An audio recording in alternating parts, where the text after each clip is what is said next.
So once again, a transgender athlete is dominating women's sports, raising more questions about the fairness of the competition.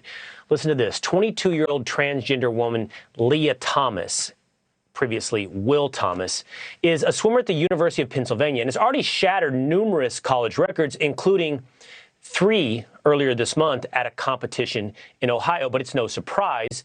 Before transitioning, Thomas was Will Thomas, a male swimmer at the school for 3 years. Now he's competing against females, and Thomas is, of course, crushing the competition. University of Pennsylvania parents are outraged by this, and they've written a letter to the NCAA demanding the rules be changed.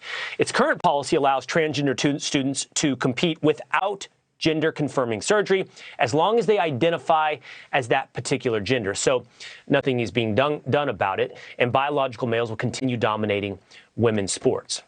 Madison Kenyon is a college track athlete who also competed against biological males. She joins me now to share her story along with her attorney, Kristen Wagner. Thank you both for being with us. I should say that while Lia Thomas hasn't had gender-affirming surgery, he did have a year's worth of, I believe, hormonal treatment, which is what the NCAA requires in many situations.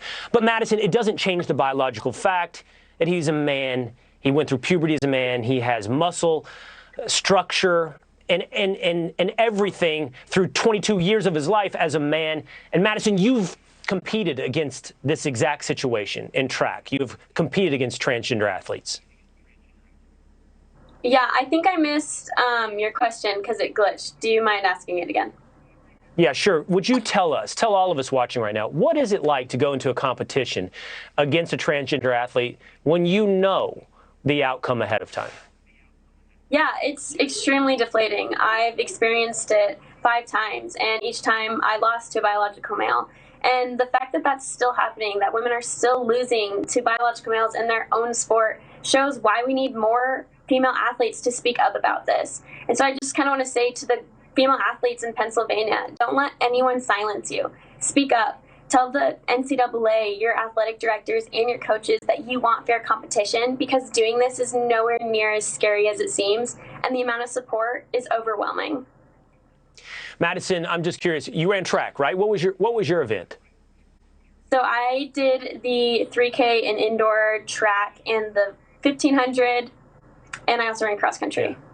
Yeah. And when did you start running? When did you start competing in track? How old were you?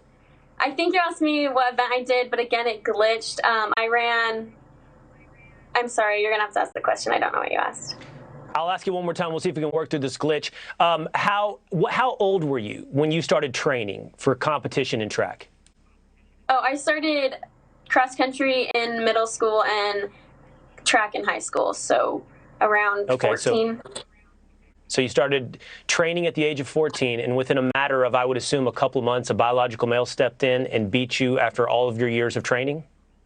Yeah, so my first collegiate race, I raced against a biological male, and they beat me. It's somebody, to your point, Janet Evans, Missy Franklin, Katie Ledecky, somebody has to step up and say this is not right. This is not right. Mrs. Wagner, I'd love to get you in on this. I mentioned what the NCAA rules are about hormonal treatment, and, different states at the high school level have different laws. What should the laws be when it comes to this? They're simple. The law should be that biological women compete against biological women, and the NCAA policy doesn't require the University of Pennsylvania to deny a fair playing field to women. It doesn't require that at all. In fact, what it's doing is prioritizing activists over women athletes, and by denying them a fair playing field, they're refusing again to recognize legitimate biological distinctions, and that hurts women and girls the most. And I think many are guided by empathy, but they're prioritizing empathizing with one individual over the hundreds, the thousands of Madisons out there that have trained their entire life. It's very selective in where you apply your empathy. And by the way, it's the end of women's sports. Madison and Kirsten, thank you both for jumping on with us tonight.